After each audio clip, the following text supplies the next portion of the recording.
J'appelle ça ma petite véranda à parole. Ça devient très vite comme un petit rituel.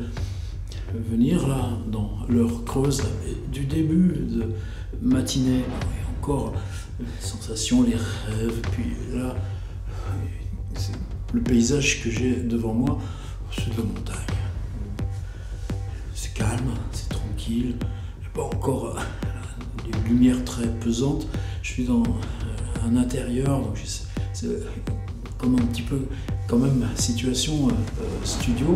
Et puis la liberté du journal que je découvre, j'ai jamais pratiqué ça avec systématique, c'est se dire tu viens, tu cherches et tu fais état là de ce qu'il y a en toi. Et, souvent c'est des toutes petites choses, mais qui résonnent. Si tu ne les prends pas là, à ce moment-là, tu ne les retrouveras pas. Vous savez que sur le projet Rabelais, je travaille régulièrement avec un ami réalisateur que je connais de très longue date, qui s'appelle Yvan Petit. Yvan lui a une pratique continue de journal dont il établit une version annuelle. Et, par contre, les épisodes, un coup de vent là, sur le champ en face chez lui, il y va avec son téléphone et il appelle ça le Lao film, le film pauvre. Et ces tout petits événements de son quotidien jouent en contrepoint des films très construits qu'il élabore. L'an dernier, j'étais allé le retrouver dans un tournage, peut-être même il y a 2 ans, c'était encore là dans l'écho du confinement.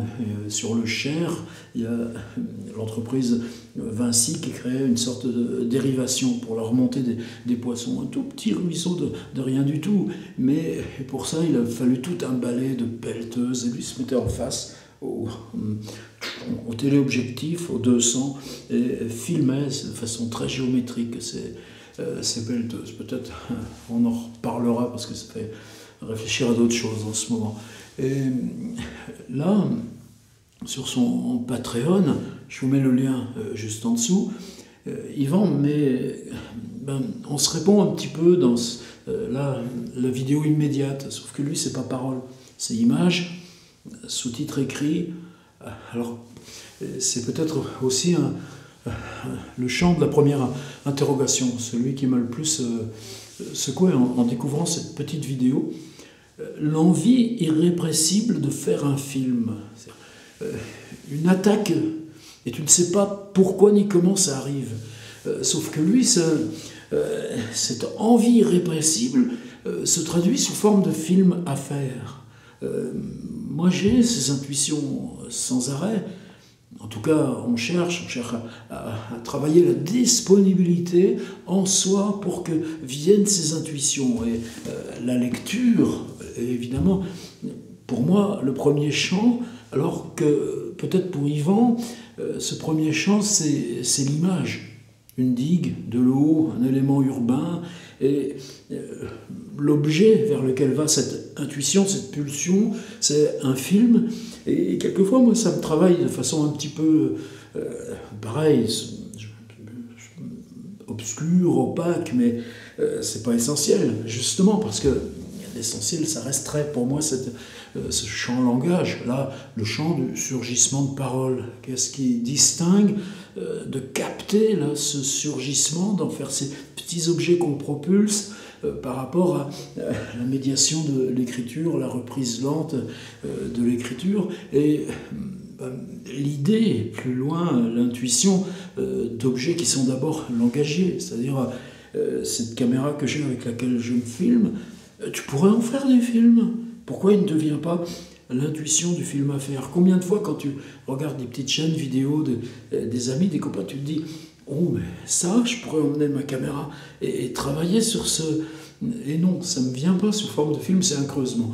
Et c'est ce surgissement-là qui fait que cette vidéo de Yvan, là, je sais qu'il sort du travail très long d'un documentaire, c'est-à-dire les reprises colorimétrie, les réglages son, le montage, là, ce que moi je fais pas, j'enregistre, je propulse, ou alors des petites coupes, mais là dans ce journal, justement, la règle en ce moment, c'est que on n'en fait pas des petites coupes. Et puis le deuxième, c'est le thème.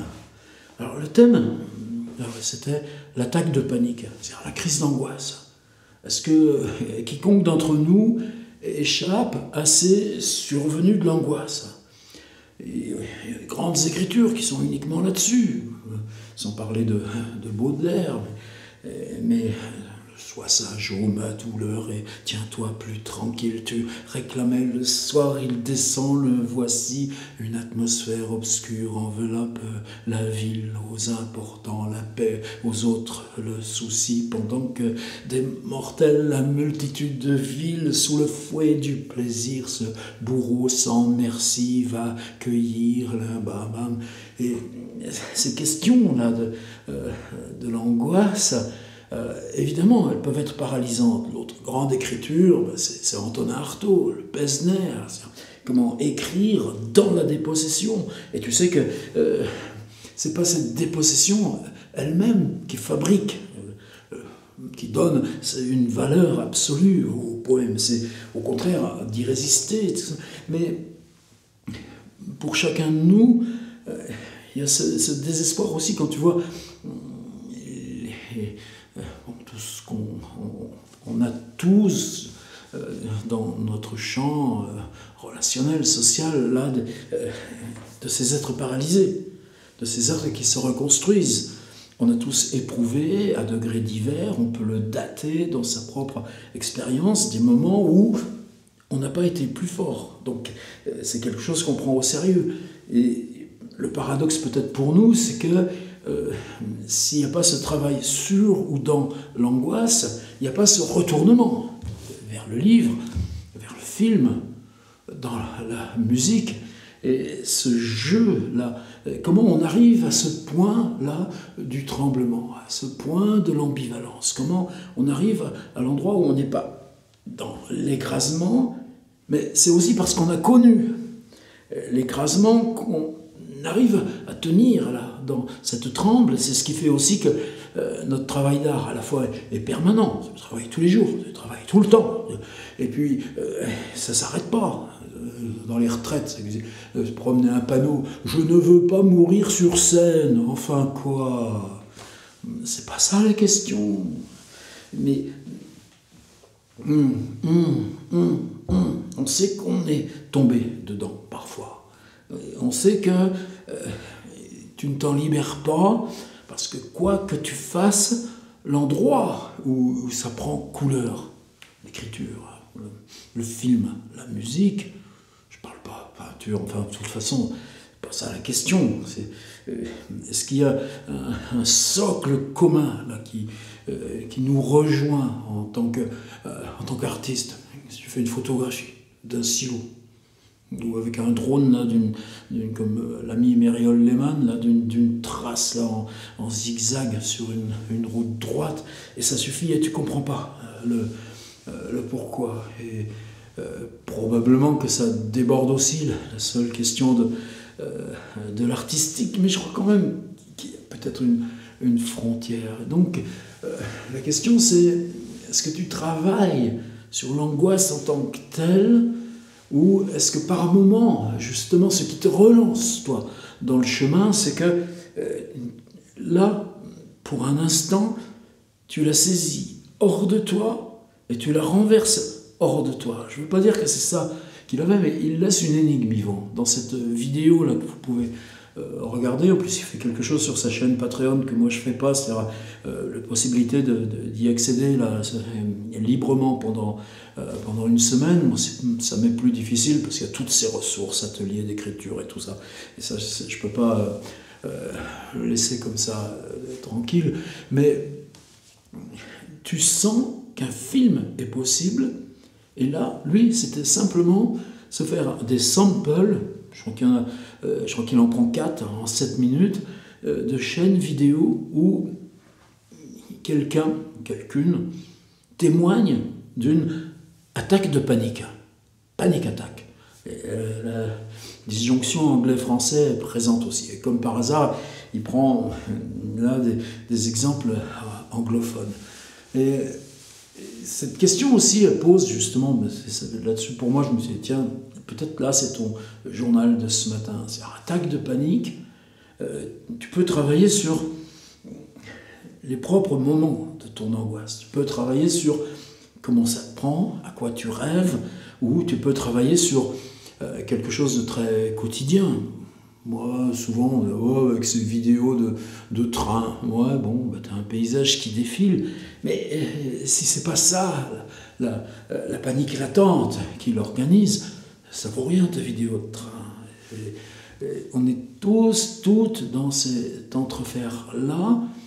Simplement, attaque de panique, située dans une chaîne YouTube qui te représente toi dans cette attaque de panique, ou parlant de cette attaque de panique que tu as subie, ou parlant de comment tu te reconstruis par rapport...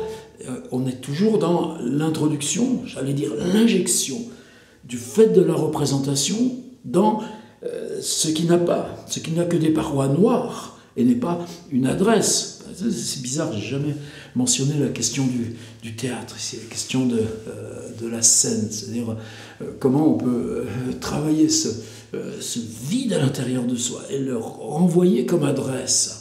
Et là, en ce cas, peut-être c'est là où de toute façon le théâtre est comme l'anonymat du livre, l'adresse, elle est anonyme, elle est dans une instance du grand dehors. Le livre que j'ai là, c'est Échille, lui aussi je voulais en parler dans ce journal. Et cette ambivalence, c'est dire, tu prends des témoignages d'attaques de panique et tu penses que tu peux tout transformer en film une grande fresque de ces attaques de panique d'autres personnes qui en témoignent, avec des voix, des visages, embrasser un chien un moment, ou juste là, les deux mains sur la table et parler, et c'est plus terrorisant que tout. À Yvan, je vais renvoyer aussi le lien vers les vidéos de Feld Up. Je vous mets aussi le lien, c'est une chaîne extraordinaire sur ces dessous, ces choses sombres là, qui peuvent se passer. Où, quoi, quand, comment, quand la vidéo arrive à nier en elle-même son instance de représentation. Et ça aussi, c'est des trucs techniques.